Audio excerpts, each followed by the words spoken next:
And welcome to Tell Me Your Story, New Paradigms for a New World. I'm Richard Dugan, your host. Hey, thanks for joining us. I just ran a marathon. It feels like it in one sense. And we're here. We are here with Tell Me Your Story, New Paradigms for a New World. We are giving you choices and knowledge of those choices to help make your dreams come true. One of my dreams is to be able to help people out. And right before I did this, right before I started this interview, I did just that. I helped a couple of people out that I know who live on the property where I live. And I was glad that I was able to do it, even though I knew there was the possibility, the very distinct possibility that I was not going to get here in time to start this interview the way I wanted to. Well, guess what? I made it. We're here, and I'm here with Kevin Bailey, and we are going to talk about how to be healthy in 2021 and beyond, and especially in the set that I belong to now that I didn't belong to 21 plus years ago. We're going to talk with Kevin Bailey, who is a guy who probably has muscles all over his body and is helping the folks, those of us who are, and it's really weird. I have to tell you, first of all, Kevin, thank you for being here. And what a patient man you are. Beautiful smile too. Thank you. Thank you. Thank you. Thank you. Thank you very much. And thank you for having me, Richard. I'm glad to be here. And it was good to be able to witness that in shapeness that you have. You were doing some moving and traveling after you helped those people to book it back to get back for the interview. But great to be here, and thank you for having me. Didn't break any laws either, did I? I didn't go. I didn't speed. Absolutely. Nice. It just took my time. Said, look, you're going to get there when you get there, and it's going to be just fine. But you help a lot of people, and again, it's usually the over 50 set, right? Yes. And you help them to get to what I guess we might refer to as their optimal fitness level. And we're not talking about the ability to run a marathon necessarily. That's not out of the realms. Now, just recently, I participated in an Olympic sport. It isn't official. Okay, it's not official, but I participated in early August. It's not one anybody has ever heard of because I made it up. I participated in, and I gold medaled in it. The gallbladder and gallstone clean and jerk. Okay? So I'm a little lighter than I used to be. Definitely not in any pain, which is great. And having a great time with life. But, that's what goes on with those of us. Now, I have to ask, I can ask you, okay, but if it was a Carrie or Catherine, I couldn't ask this question, but I can ask this of you. How old are you? I am 49. Okay, now you're not even in the class that you're here to help. Exactly. Tell Not me, yet, anyway. all right, so tell me how you found this beautiful niche in your life to help those who are like older than you. Yeah, well, I think it comes naturally. I started off working with these individuals, and I think it started with my mother.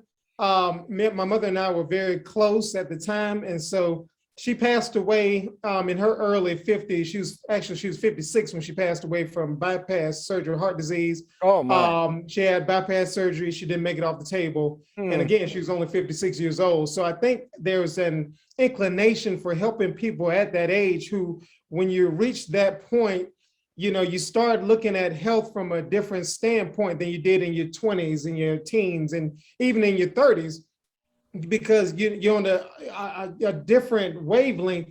And plus, you're starting to see that others around you are starting to have some health complications. And again, so I saw that in my mother, and I had this inclination to work with these individuals. I got a job also too at a adult fitness center for 50 and above, and working with those individuals, anybody who just turned 50, you get balloons from your friends and black balloons and all this stuff. And I talk about, oh, you're old and all these things.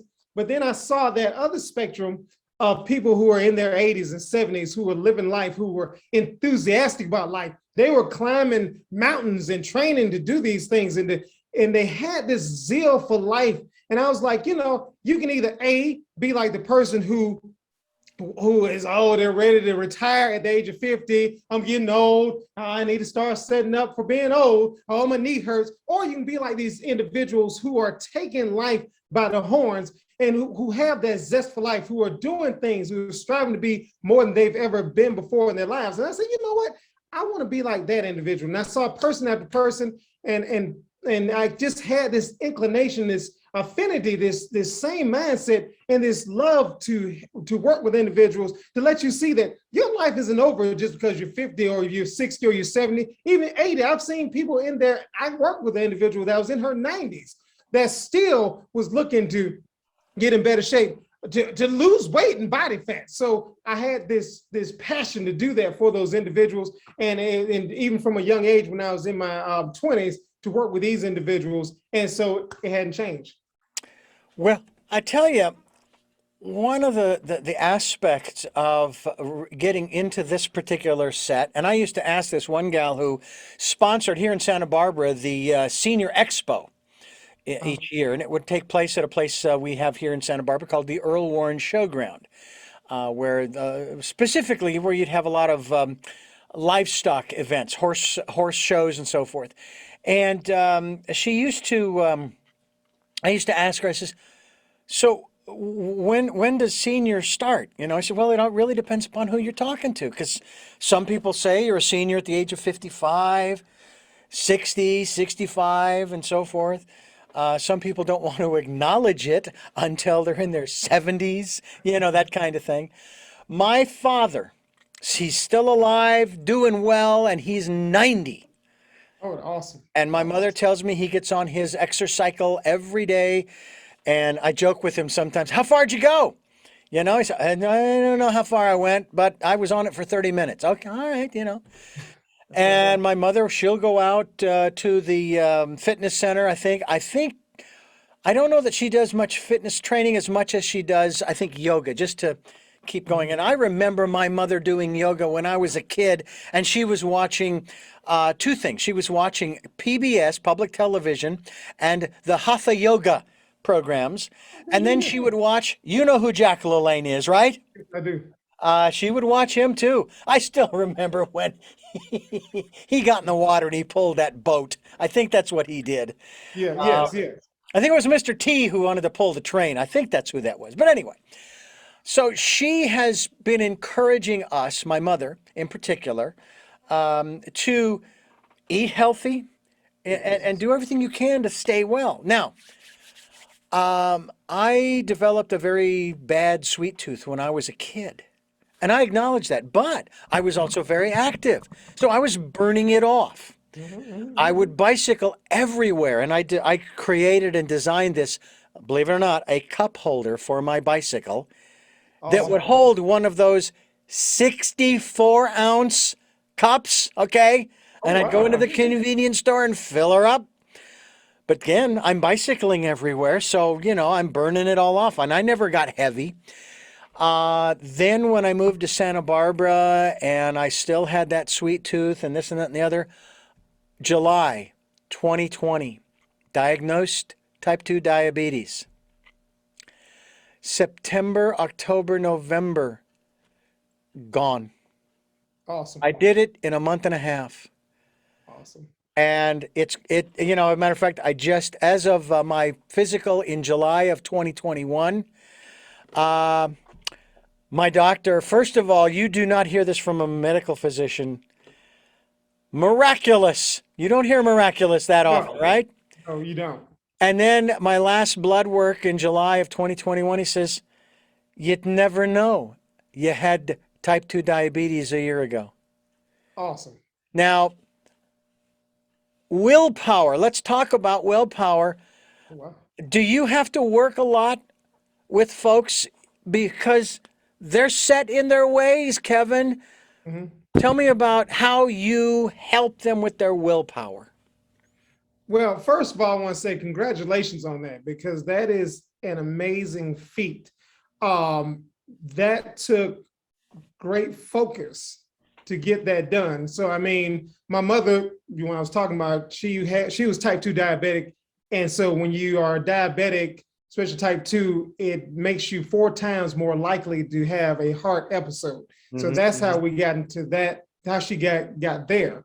So I commend you on that and taking that control of your health and getting it to the point where the doctor said miraculous, and it doesn't even look like any it doesn't look like you ever even had or were type 2 diabetic. I And like it's the I like possible. the concept. I like the concept of there was a crime committed, but there's no evidence. That's right. Absolutely. Absolutely. It Let's hear happened, about your but it mother, didn't though. happen. Exactly. Yeah. But so when I get with individuals, so that story is one that's a very powerful one to let people know that there is a possibility. And I think one thing, if you understand that something is possible, it opens that realm that at least it's something that I can achieve, I can attain. If you're given the choice of, well, this is your sentence, this is where you are, and now take these medications now. And some people have to do that, but if you're never told it's possible to reverse it, then you never have an opportunity to even try. So first of all, letting people know that it's possible. You don't have to stay in this state. It's possible. Right. Second, they can, secondly, I talk with individuals, and then we look at the things that they can possibly start doing. And the willpower part comes into a thing of within. If they are willing to take those steps, you can try to motivate and encourage, because sometimes all you need is a little bit of encouragement to say that you can do this, even when it gets hard. Now, even you may not be able to do it in a month, you may not be able to do it in 2 months, 6 months. It may take you a year, but if that possibility, if your will is to attain a life that's better than where you were, a health that's better than where you were, a body that's better than where you were, a healthier body, not a perfect body, but a healthier body, then, hey, we can do this. You dust your fingers off, you made a mistake, whatever the case may be, you slip, fall, you got discouraged. Let me encourage you to continue on that path.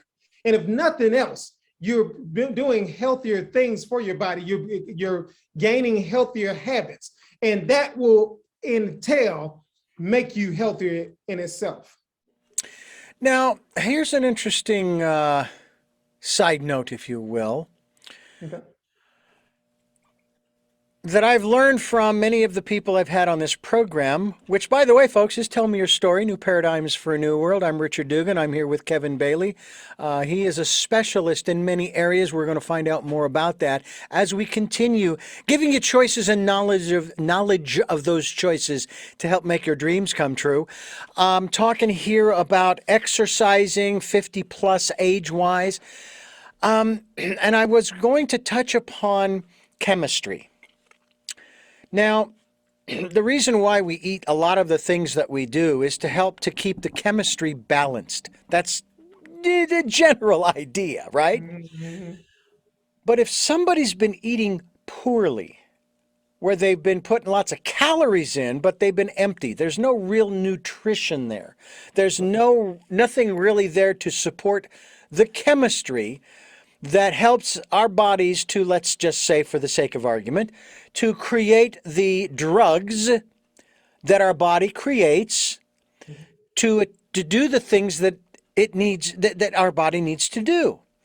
I'm going to just throw out ones that are coming to my brain: the dopamine and other things for joy as well as for fear, adrenaline, and so forth. So if a person is eating poorly, then those laboratories in our bodies don't have the elements to work with to create the good drugs that our bodies create. But also, our brain chemistry is affected. Ergo, we don't, as the phrase goes, we don't think straight. Right. Okay, so we're going down a slippery slope, aren't we? In that that's something that is going to be tough to come back from unless you have somebody such as yourself to help you to come back from it. You work with people in regards to nutrition as well as fitness? Yes, I do. And those are good points that you made with that chemistry that affects our cells, which affects the way we feel, the way we think, the way we function, the energy that we have. And our cells need to be able to function properly. They need to take the energy from within that cell to create more energy and gives us energy so that we can create that chemistry that's on the inside of us. Again, I help people to go ahead and to try to remove those things that are not working for them so that that chemistry that, like, if they're eating, for one thing, I always tell people, if you reduce the amount of sugar that you're taking into your body, we take in way too much sugar that affects our thinking. It affects our energy levels. It affects our insulin levels.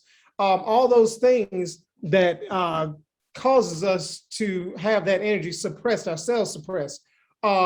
So we remove some of those things first.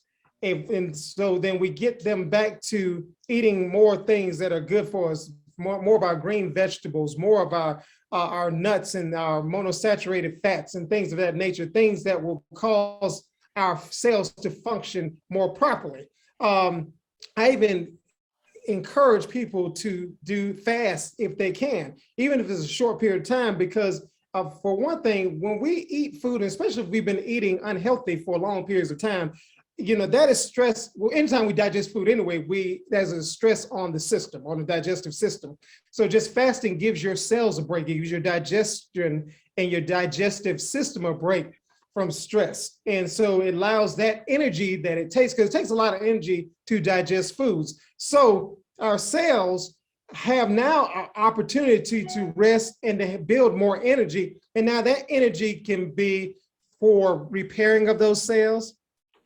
We have something called autophagy, which our cells take out dead materials and get rid of them, and then it rebuilds, DNA repairs, things of that nature within the cells. Cells make up tissues, tissues make up organs, the organs make up systems. So we're able to rebuild our systems so that we can create those good dopamine and those good serotonin, all those good chemicals that we need to help feel joy and to also help us think clearly. Also, our brain, there's a gene that gets turned on called brain-derived neurotrophic factors. And what that does, it helps with learning. It helps synapses in the brain, makes more connections with the brain, solidify those connections. It also helps to build up neuroprotective properties that has been shown to reduce things like Alzheimer's and things of that nature, and help protect the cells in the brain. If the brain goes down, everything else doesn't function properly. So keeping that brain, also that helps with learning as well. So you're talking about the brain, the mind, you're thinking more clearly, you can make better choices, you can have more power, think more clearly, and be more creative in your life as well. That is as true for adults 50 plus as Yes. it is for children. And so Yes. then you start to take a look, and I realize this is a little bit of a divergence, but you start taking a look at what children are eating. At 15, I began to realize I better start being a little more concerned about what I put in my body, because it's going to start building with those building blocks. Yes. And if they aren't real good, if they're made of wood or straw, they're going to burn up pretty quick and I'll have nothing. Right. So, Absolutely. the same rules apply for children and adults and every space in between. Right. And then we sit here and argue about whether or not a child should have a good breakfast in the morning, Right. or whether they should have access to a good breakfast in the morning. No, it doesn't matter where it comes from. If it comes from the parents, great. If it's low income parents, and it comes from the school, fantastic. Right. Wherever it comes from as a good breakfast, and again, those building blocks, Right. and then that makes your job when children don't get what they need, it makes your job even that much more challenging when they get into their 50s. Right. But it's not something, am I correct? It's not something that's permanent. Right. Necessarily, No, necessarily. no, it's not something that's permanent. And one of the things in that story is just from the habits perspective. So if someone is used to, you talking about children, even younger that are 5, 6, 7, 8, that goes through their elementary school years, middle school years, high school years, have formed habits of I eat a Pop-Tart for breakfast, or I eat Mm-hmm. some sugary type of cereal for breakfast. And I do this every morning. And this is where I start my day. Blood sugar level goes up, then it crashes down. So, well, you need a snack to pick them up or something like that. And it ends up being some type of crackers or something along peanut butter crackers, something along those lines, something again that's, sugary or whatever the case may be. And you create these habits, and it's years of the year after year after year that this child has had hindered learning. I think some of the learning disabilities that are there, that are present in some children, some that can be changed or even affected by what they're eating, because again, they cannot make these synapses in the brain. Has been hindered, the clogged thinking, foggy thinking, all those type of things. Creativity is hindered through these things because your body takes this material, use it as fuel to help the body to function the way it was created to function. So yes, you do have that issue going on, but these habits end up being adult habits. And then what ends up happening is that adult has children, and the same cycle continues over and over and over again.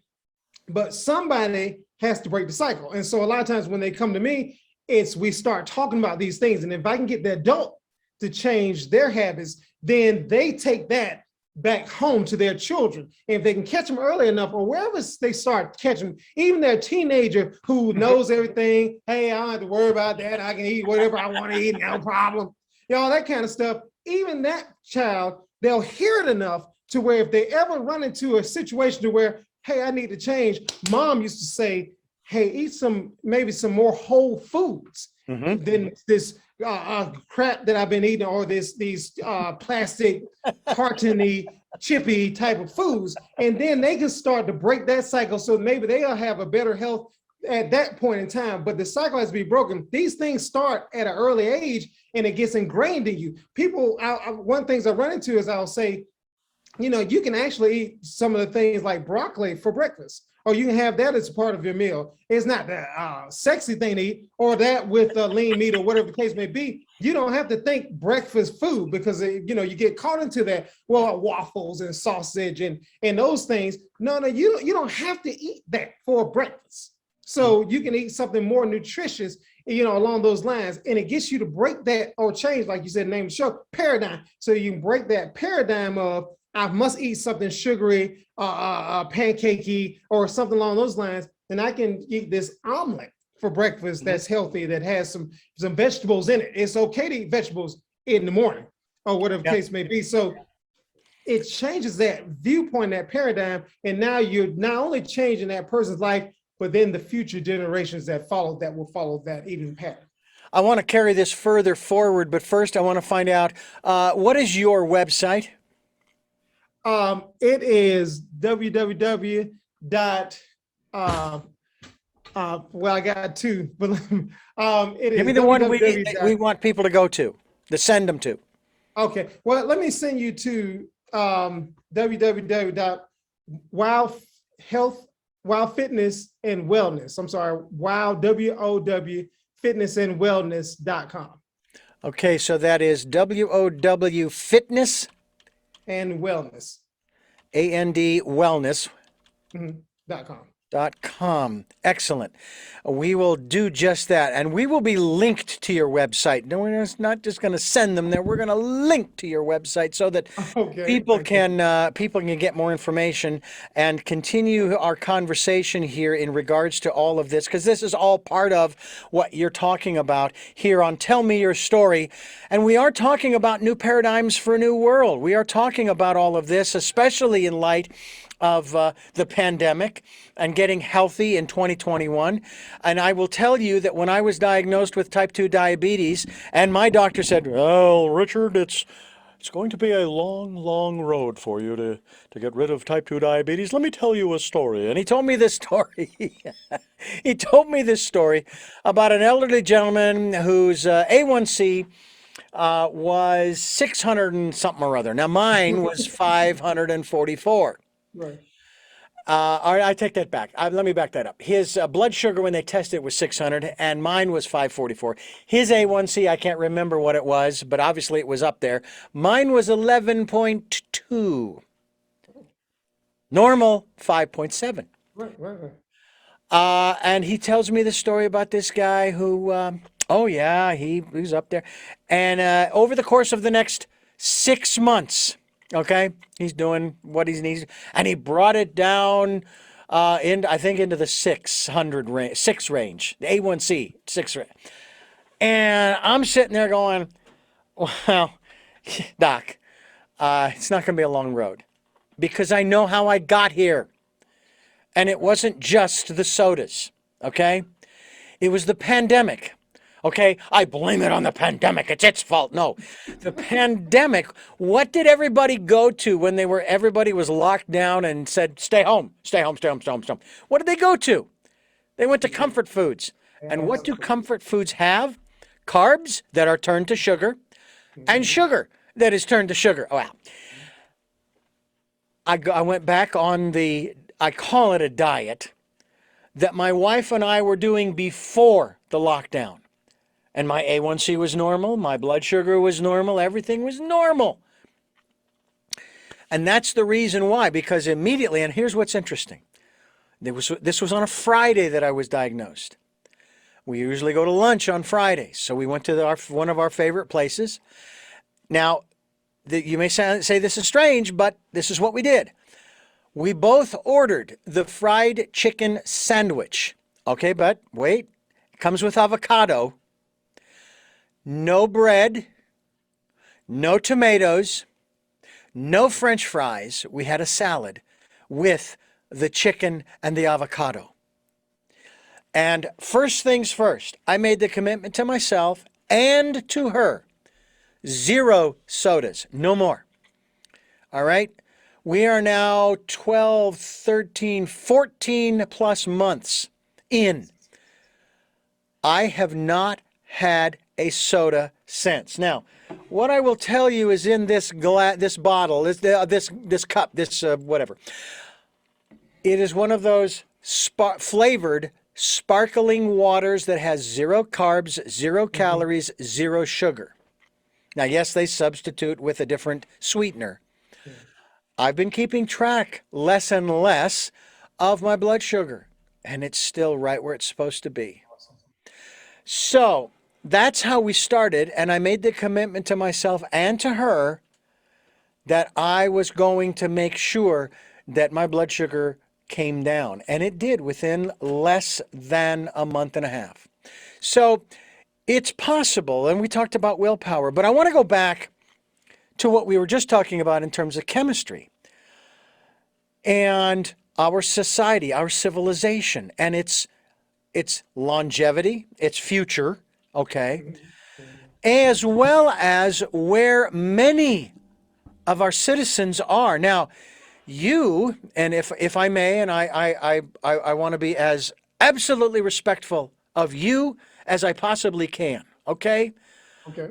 I wish to make no offensive comments here, but you as a black man, you know that people of color, especially in this country, do not have, and I don't know what the numbers are, I'm sure that they're out there somewhere, do not have access on a regular basis to the types of whole foods and nutritional foods that helped to create the building blocks that give us not just the strong bones and teeth, but what we were just talking about in terms of the brain, the neural net, all of the chemistry that is needed to keep the body functioning. Now, you talked about how, okay, well, if we get the adults, they'll take it home and maybe the kids will pick it up. All right, that's great, but the thought has occurred to me that the the issue isn't as much that, although that would be wonderful if that happened, but the kids' brains are already rewired in a particular way. And we have many families of color who are on these support systems, these, oh gosh, I can't remember the name that they call these things, the programs, whether it's, welfare and so forth. And the more kids you have, the more money you get. I know there's another name for it, and for some reason I'm blanking on it right now, but you know what I'm talking about. And they're in this cycle. And we talk on this program about having choices and knowledge of those choices. Right. All right. So if you are in school and you got a fuzzy brain because of the chemistry that's way out of whack, you're not learning. So what do you turn to? You turn to the choices that the society, your environment, let's say, has dictated, whether it's selling drugs or hooking or, you know where I'm going with this? Mhm. And they go down that particular road Right.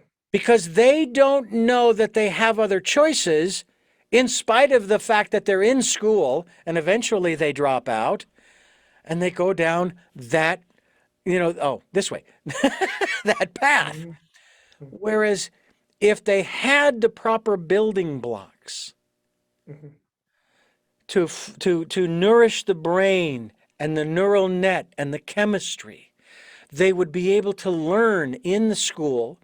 They would learn that they did have other choices. Mhm. And this is not the majority necessarily, because we Right. hear those wonderful stories Right. of kids who they go through grade school and high school and they get to college and they get their medical degree, if that's the direction they wanted to go, or their engineering degree, or whatever it is that they want to do. Or maybe they don't go to college. I went to junior college for 3 whopping semesters. Never cashed in those credits, but still. And look where I am today. Mhm. I'm talking to you about how we can help our society, our civilization, specifically right now in America, because we have to help ourselves first before we can help anybody else. Right. And you're doing that. So talk to us a little bit about that cycle that you are trying to help to break. So a lot of different points there. I think one of the things is, like you were saying, is that information. First of all, knowing that there is a better way to eat, a better way to think, a better way to live. So if you can start there with that cycle. So what I find is that, excuse me, sometimes people just don't know. And so if you don't know anything and all you are presented with from commercials on television, on the Big Macs and the different meals that you eat, all those different ones, that this is what it is and this is happiness and the people smiling as they eat these sugary foods, that's what you're opt to get. And because it's cheap and things of that nature, here it is. But when you understand what is actually happening, because I don't think what's being taught is that what's actually happening when you eat X, so when you get this amount of sugar. And so first of all, we got to present the knowledge, and that's first things first. So at least just like that there's an opportunity to reverse this type 2 diabetes, that there's a better way to eat and why and how this is going to affect your life, the way you think, the way you feel, the way you move, your energy. And so if you know that much, your learning capability. So if you know that, then you can have an opportunity to make a better choice from that standpoint. But if it's never taught or you're never exposed to it, just like if you're never exposed to anything besides, one of the things you mentioned is as the alternative of selling drugs. If you've never shown anything else besides that, and you grow up around that, you're more likely to do that. But if you're seeing a different way of you have the person that the doctor or the lawyer, the people who have advanced and have seen those things, greater things that are out there beyond these walls, of where you live, then you're able to say, hey, I want to do that. If the exposure is one of those things. When I was growing up, I was never exposed to golf. Mm-hmm. and the game of golf, which I found later on in life that I actually like playing and enjoy. But Ah, and I look back and I say, hey, I wish I had known about this. I don't know if I would have just chosen to play golf over football or basketball or something along those lines because I enjoyed those sports. But I would have had another skill, another way of thinking, another way of using my body and seeing, hey, I like this. Maybe I'll do this instead of putting my body through all this stuff during football. I don't know, but at least I would have had the exposure. And you may expose the right person who was looking for that, that had the skill for that, to know, hey, this is something that's nothing else, peaceful, calming, yeah, whatever yeah. the case may be. But it's the exposure of those things, the education of those things that will help that us to move forward in our lives. And like you said, helping the people here. So again, and so also I think we have to stand up from the standpoint of letting our governments and our local governments and things of that nature, hey, speaking up at some of these city council meetings, on even on a local level, hey, what kind of food is going to these school systems, and what on things of that nature, or these what they call areas where they don't have access to fresh foods, food deserts. So what kind of food? Why don't we put more of these healthier whole foods into these areas, or get exposure to those things and bring those things to the forefront? And I think that will help change, the habits and the mindsets and the lives Mm, right there. absolutely, absolutely. By the way, I'm looking at a picture of you in a tank top. You got some serious muscle there. Reminds me of Ah, a good friend of mine, a football player. uh, His name is Louis Jones. He lives in Los okay. Angeles, and every time he comes into studio, I admire I admire his physique, but I'm also scared to death of his forearms because they're bigger than my thighs. And like, yeah, he could just pick me up and break me like a twig over his knee. Right.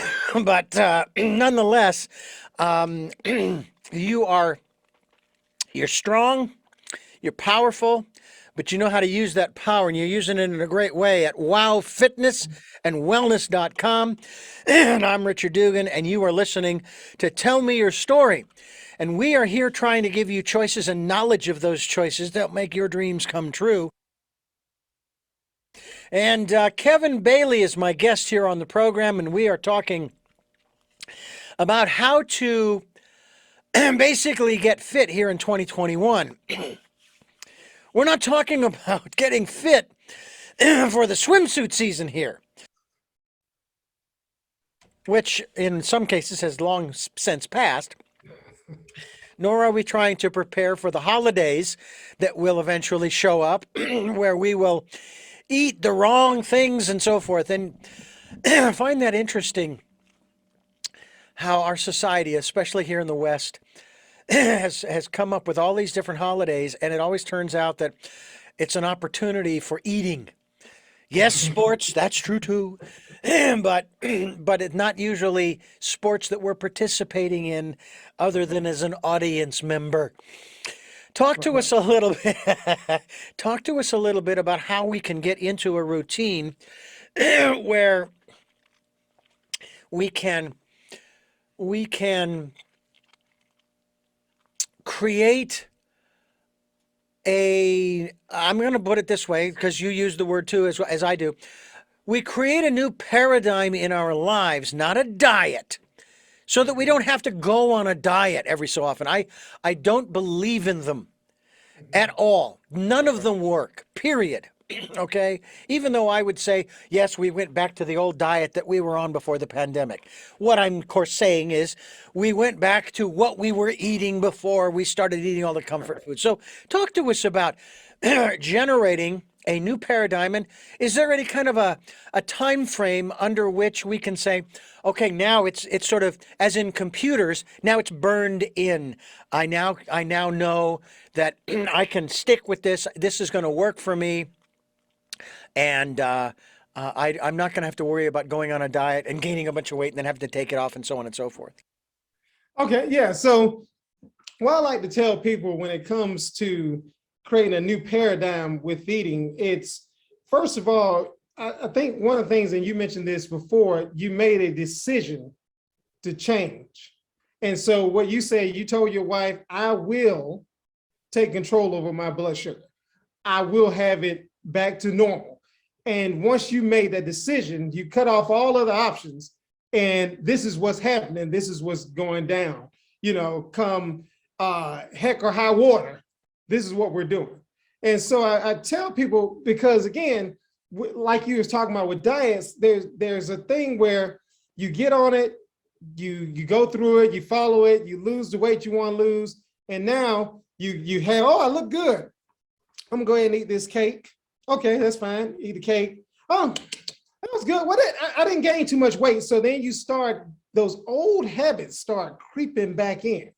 And so you say it goes from one piece of pie to two pieces to every other night. Then you go back to that place where you used to be, where you were comfortable, where your body said, hey, this is what we like doing. And next thing you know, the pounds are back on.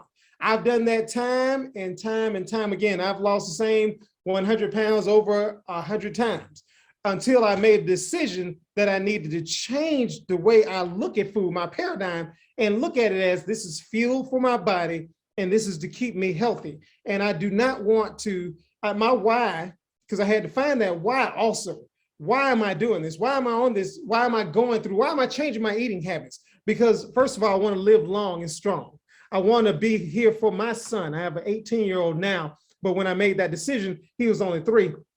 I want to make sure that I'm here to give him advice on being a good father. The advice I didn't get because my father passed away early at an early age as well. So I want to be here for my wife, my son. I want to be here to help people to take control of their health, to live the life that God created them to live. And so that's a strong why for me, but you have to find out what is that why. But it has to go beyond, oh, I just want to look good. I just want to look good. I want to feel good, because sometimes that is short-lived and that will come and go. It's fleeting. But if you're doing it for something that you really, really, really value, your family, your work, your things you do, the people who your mother, your parents, those people that you need to be here for, then you'll have a stronger why and a stronger hook and connection. That the days that the honeymoon phase of when you start to try to make that change, when that honeymoon phase fades out, when you're like, don't feel like going, when you don't feel like getting out of bed, when you don't feel like doing, going and walking today, I just want to sit and sleep. It's what gets you out of the bed when the time changes and it's cold. It's what gets you to do the things that you need to do to put that pie aside, or to stay away from the sugar, because you know what it does to your body. And it starts this eating frenzy like it did with me. Chocolate Godiva cheesecake is one of the things I used to love to eat. And I would eat it. You're talking about occasions. I would eat it at all occasions, all the holidays, anytime, football game, good game going on, go get it. So, and what I found is that I couldn't eat just one. So I would always eat, I'm just going to eat one slice. And I would tell myself that lie, because it was a lie to me, because I knew I wasn't going to eat just one. I would eat the first slice. Oh, let me get another piece. And before I know it, all 12 slices were gone. Within that, not within a week, within that hour, 2 hour time frame. So I had to be honest with myself and then have that hook. This is what's going to keep me from eating that, going back from it. My son, my wife, what I do for others, and what I feel that my calling is on this earth. So it keeps me away from going to those bad habits, changing the way I think about this. Instead of, the holidays come up, I need to look at this not as an eating frenzy. I need to look at this as a time of thanksgiving, of being grateful and showing gratitude for the people whom I'm around. I need to love the people that I'm with, not spend the time stuffing me, Kevin Bailey, me not spending the time stuffing my face and looking for the next plate to put down. I need to spend this time in Thanksgiving. I need to spend Christmas and spending the time with the ones I love and honoring them and loving on them and getting to know them and being in their lives and spending that time and being grateful for these things, instead of this is the time I eat. Oh, I'm gonna wait, can't wait. I can't wait to eat, kind of thing. So if I change the way I look at those holidays, and I'll tell you one thing I encourage people to do if you can. Sometimes, and this is something I did for myself when I lost weight. I said, okay, during these holidays, this is when I'm going to be more mindful of my weight. This is time I'm just going to challenge myself to see, can I even lose 5 pounds during this time? Mm-hmm. Instead of, well, I don't want to gain the 15, between Thanksgiving and New Year's, people gain 15 pounds. I'm going to see how much I can lose during that time. Yeah. And it's something that will at least challenge you. And I'm not saying you got to do that, but do something, change the way you think about this time. If every year you gain 15 pounds during that time, change that to, what if I tried to at least maintain my weight at this time? Now, what do I do to maintain it? I need to start watching the carbohydrates I take in, the types of food I eat. Maybe I just get, I gotta have my turkey, I gotta have my dressing. Have your turkey, have your dressing, but just maybe get you one plate, and whatever you put on that plate is all I'm eating for today. Or for that moment. Once this is over, it's over. It's over. It's over. I'm not taking it home. I'm not doing any other thing. Once this plate is finished, it's over. And then it's over. And let it, and stick with that. Challenge yourself to do that. Because at least, and if you're not perfect in there, that's okay. But at least you're trying to do something different than what you were doing before. If you continue to do the same thing, you're gonna get the same results. But if you can do something different, you're breaking a mindset and a mind shift. And now you're opening up possibilities for something different happening. And you never know. What if you did lose 5 pounds during that time? Oh, I couldn't do that. Well, why not? Possibly, just think about the possibility. Yeah. It's interesting because now what I'm about to say is not recommended for weight loss. Okay, ladies and gentlemen, please. But when I went in, now I was around 190, 195. I am barefoot. I'm 5'8". Okay, in shoes I'm 5'9", so I think of myself as 5'9". There you go. Anyway, and I actually reached 200 pounds. Now, bear in mind, I was not uncomfortable carrying 200 pounds other than the fact that it was very hard on my knees. I was more uncomfortable psychologically. 200 pounds, Richard Dugan, that is not me. That's not me. So I was actually able to bring it down to like 190, 195 in that range. I would hover there, but I still wasn't comfortable. But I wasn't going to go on some diet. I'm going to say, you know what? I'm just going to make peace with the 190 to 195. I'm just going to make peace with it. It's okay. When I was diagnosed with type 2 diabetes, one of the first things they did, they weighed me. They weighed me. Now I have, what is it? 1, 2, I'm counting actually, 3, 4, 5. I have 5 holes on this belt I'm wearing on my jeans. And sometimes I would be on number 3, and this is going towards the buckle, not away from it. And if I was lucky, I'd get to number 4. Never was I ever to get to number 5. But during the summer of 2020, I was at number 5. And I was still cinching up my pants, okay? I was weighed on the 24th of July. 182. Oh my God, that's fantastic. 182, I can live with that. But how did I get here? I got here with type 2 diabetes, okay? Obviously, I knocked off the sodas and that kind of thing. Yeah. Now, I'm sitting here right now. I'm in number 5. And I still have to cinch. I'm cinching my pants up even sitting here because I keep moving around, right? Okay, so in August of 2021, I had this great pain in my gut. I didn't know what it was. I thought, it's just I just had my lunch. Must be indigestion. But it's not indigestion like I've ever felt before. By that evening, actually by 4 a.m. the following morning, my wife was rushing me to the hospital, to the ER.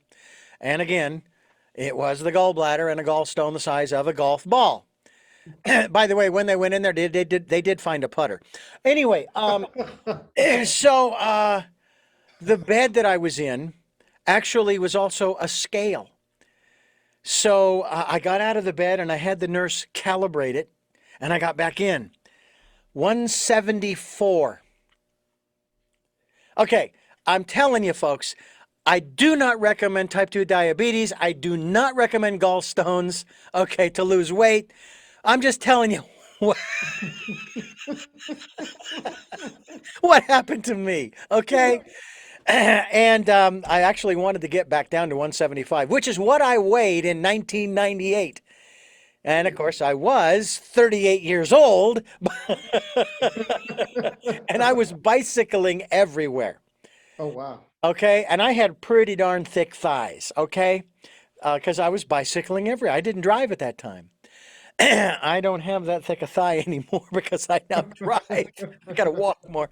But the point that I'm really trying to get to here, Kevin Bailey, who is my guest here on the program, um, wowfitnessandwellness.com. Get your clicker over there, folks. What I'm really trying to get to is that you never know what's going to come down the line with you and your health.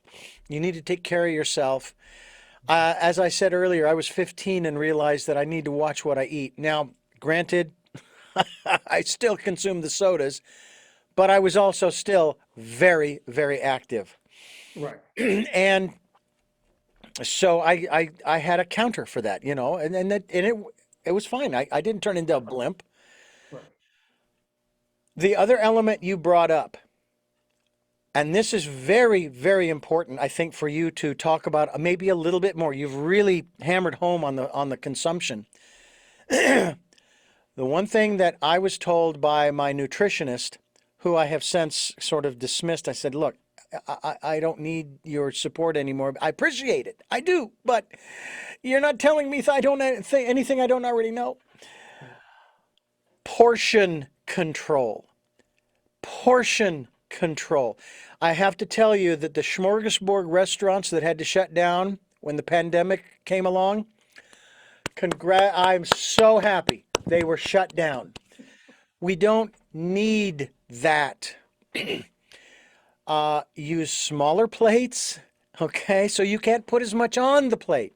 Right. If you want to go back for seconds, fine. But then, of course, they also told me cut your plate into quarters. Hmm. Put your protein, put your Hmm. vegetable, put your carb, maybe a little piece slice of bread, and then put your dessert. And be satisfied with that. If you if you need to use a bigger plate, fine, Hmm. so that at least you're satiated, Right. okay? Not stuffed. Right.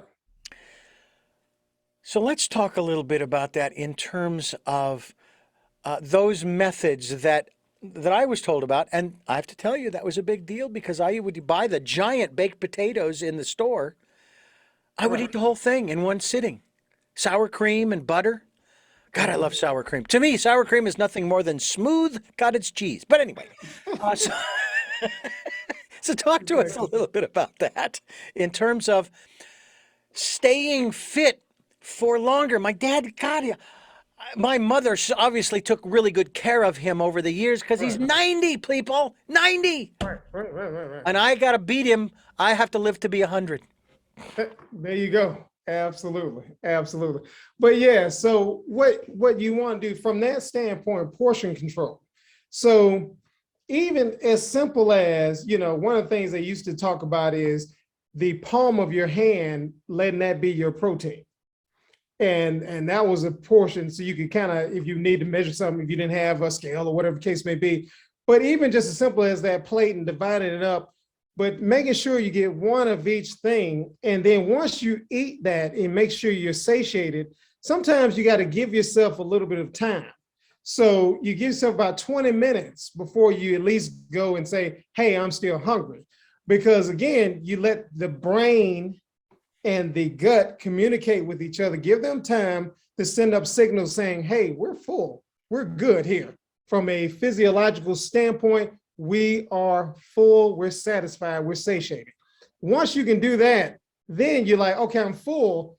You will get into the habit of doing that. So your body adapts and adjusts to what you do. So if you're used to stretching out, overeating, it will continue to expand your stomach. But if you can train to eat those smaller portions, keep that control, your body, your stomach will start shrinking in size and continue to know that, hey, we're getting this amount of food and this is what we have to utilize to function forward from. So those portion controls are very, very important. What you also want to do too, and I think here's another thing that's very key into keeping those portions under control is drinking water as well. So making sure that you're hydrated. A lot of times when we think we're still hungry, is that no, actually you're thirsty. So you can drink some water to also help to satiate your body and also to help you to feel full. So that sometimes we feel like we get feel every space in our stomach we need to. Again, once you give it that time, you drink that water, then you can be satiated as well. So water and then your portion control. Also, another thing that is very, very, very helpful too is we have to get control over our emotions. Now, I know this is a little bit different than the portion control, but also too, when we are, like you talking about, being locked down, and we're going to those comfort foods. There's a lot of fear that was out when we were told to lock ourselves in, stay in, don't go anywhere, don't breathe, don't do these things. And we start going to those Netflix. The first time I ever watched Netflix is when the pandemic happened. So we were locked in, but also you seeing a good movie, there's more of a chance to eat those cookies, or hey, who wants cookies? We don't have anything else to do but eat. So you start eating those things, but fear causes us to start to want to comfort ourselves so that we can get that dopamine, those serotonin, all those things that come, those pleasure sensors.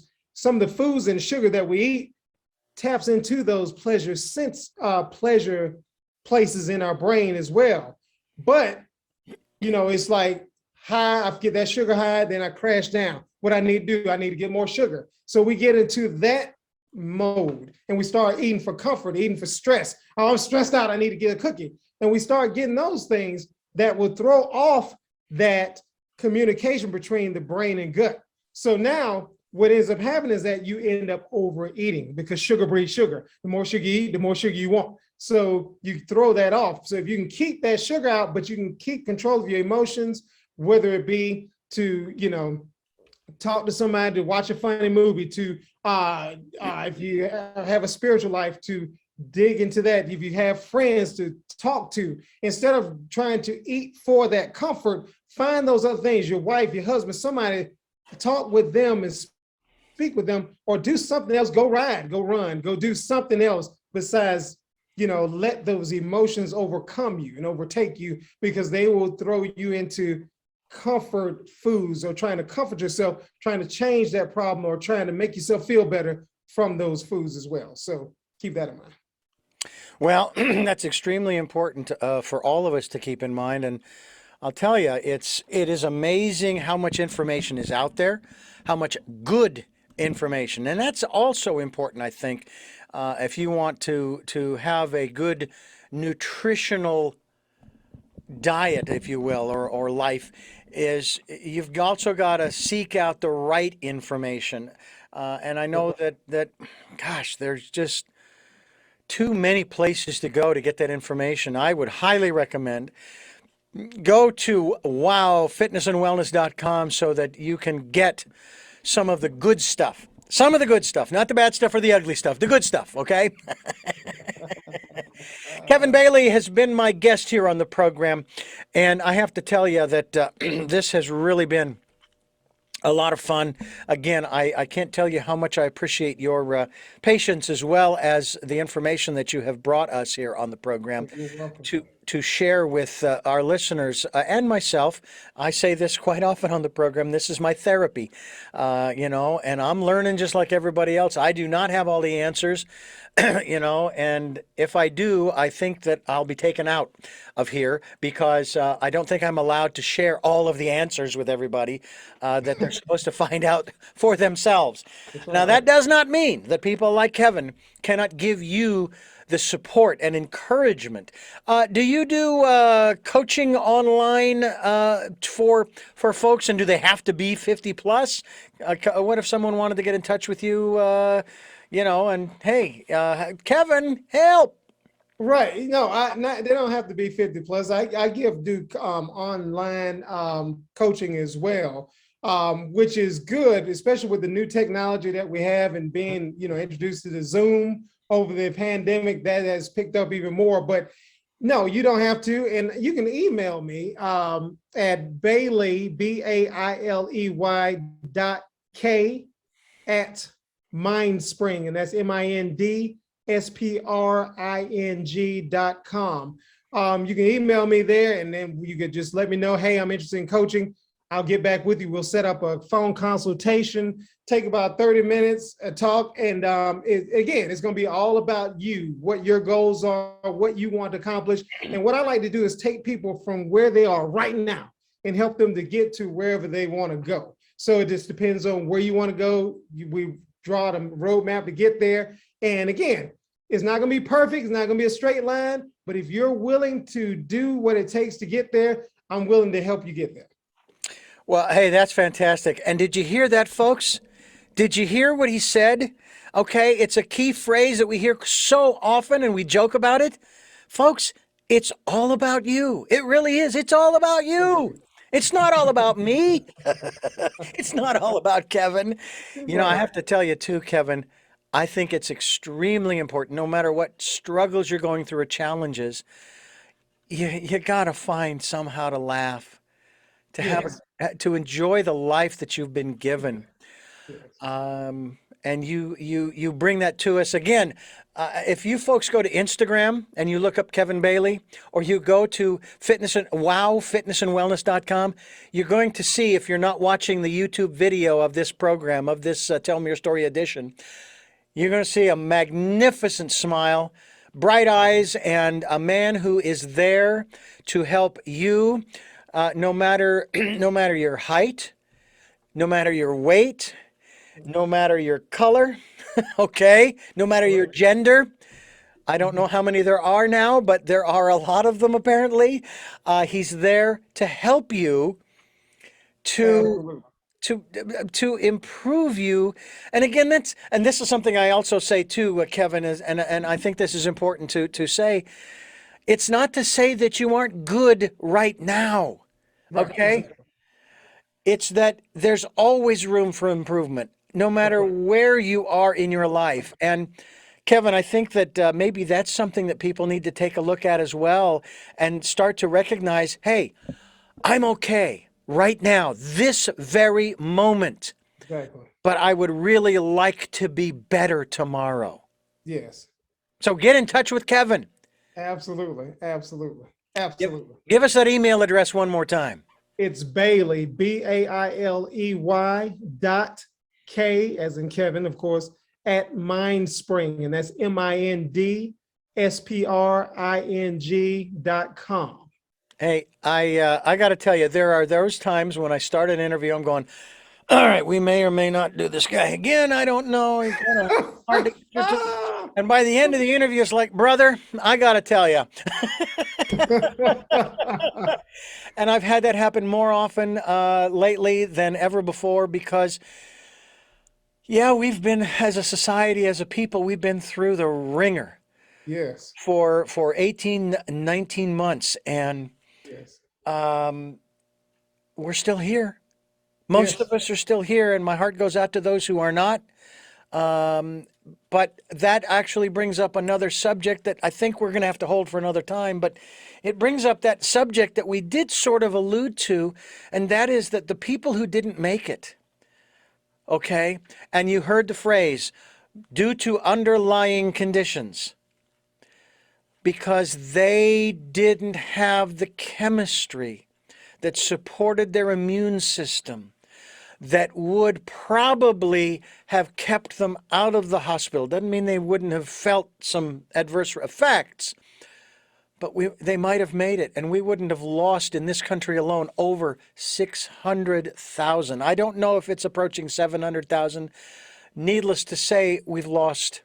One loss is one too many. Right. And Absolutely.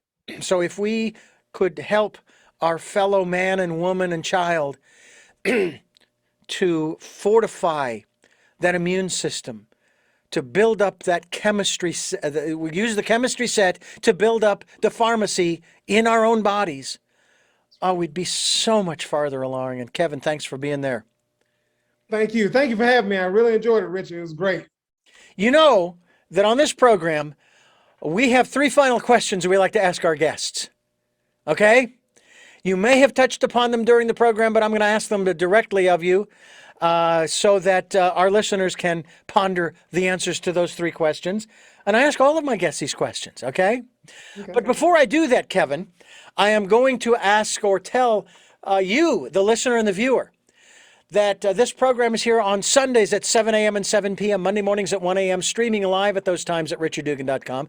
But don't forget about the Wednesday edition. It's the special edition of Tell Me Your Story, Wednesdays at 9 a.m. We podcast on SoundCloud, iTunes, TuneIn Radio, Spotify, Stitcher, Player FM, Blueberry, let's see, iHeartRadio, Amazon Music, and a bunch of other places. I've forgotten where I forgot where I put the RSS feed. So you'll find it.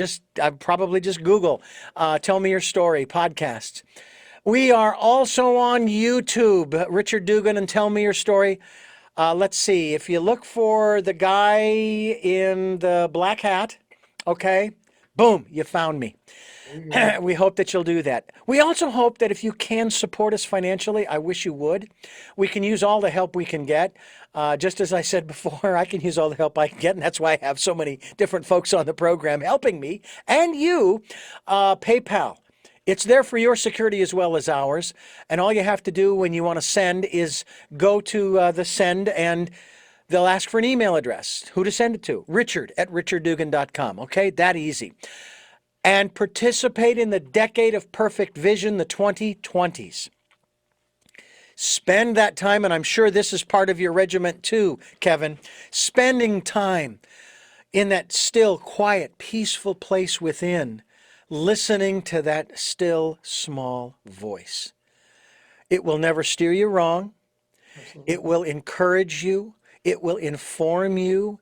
It will maybe incite you to do something with your life that you hadn't thought of before, that your still small voice knows you can. Otherwise, it wouldn't have asked you to do. Right. And it will also give you the inspiration and the encouragement that you need, along with Kevin Bailey as well.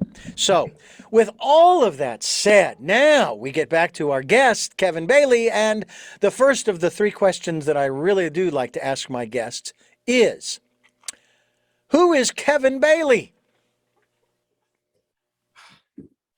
That's a good question. So you've heard the portion of what I do, but who is Kevin Bailey?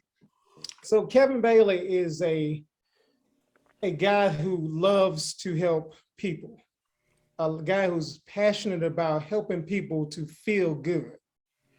I love helping people to feel good. I love seeing people smile. I like to smile at people to elicit a smile back.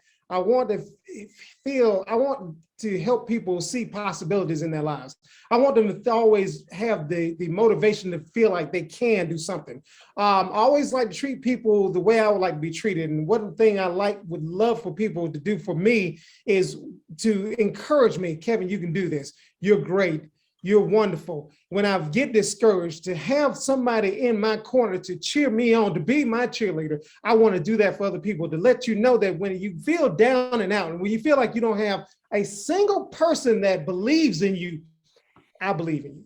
I want you to be your best. I want you to do those things that you feel that you cannot do, or you think you could do, but you have the fear that's keeping you back. Break out the fear. Be that person you've always wanted to be. Strive for the best. If not you, then who? Why not you?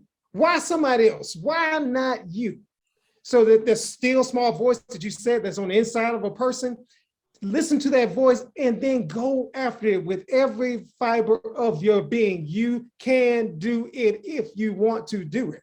Believe. I want to help people believe in themselves, believe in their possibilities, believe in the God-given right they have to be all they can be and what they've created to do in their lives. That is Kevin Bailey. And you may have answered the next two questions, but I'm going to ask them anyway. What is it that you hope to or want to achieve through the work that you are doing now? Oh, wow. So yes, to help people to feel good, to help people to be happy, to be joyous.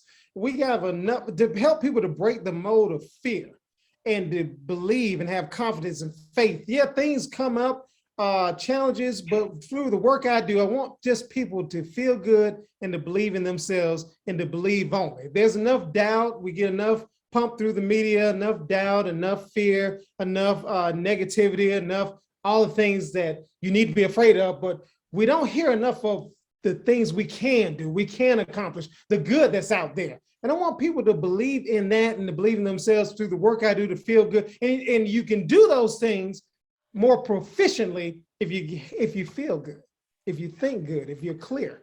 So that's what I hope to get out of the work that I do. And finally, what is your life's purpose? Oh, wow. So along those same lines is to help people to believe in themselves, to believe in the possibilities of what they feel they can accomplish. I feel like everybody was given a purpose. Everybody's given a calling here on this earth. You serve, that you were created for a reason, to help people define that reason and to believe that they can do it. Sometimes it's beyond what they really believe they can achieve. And sometimes it gets beyond us, that what we can achieve. But like you said, that still small voice that says, you can do it. Go accomplish that. Go grab that. Go do it. Do it. My purpose is to help people to feel good and believe that they can and that they will if they just stick to it. Mm-hmm. That's it right there. Thank you very much. And again, thank you for being a part of what we're doing here as we are a part of what you're doing there. We are encouraging people to go to wowfitnessandwellness.com. We will be linked to your website as well. You'll also find him on Instagram. I'm sure you're elsewhere as well, Facebook and all the other social outlets that are there to support the work that you are doing and so that you are there to support the people who are looking for a better way. And I thank you again for joining us. Thank you for having me, Richard. It was a pleasure. I greatly enjoyed it. And I thank you for listening and watching. Tell me your story, New Paradigms for a New World, as we are giving you choices and knowledge of those choices to help make your dreams come true. And until our next broadcast, podcast, videocast, love to lol.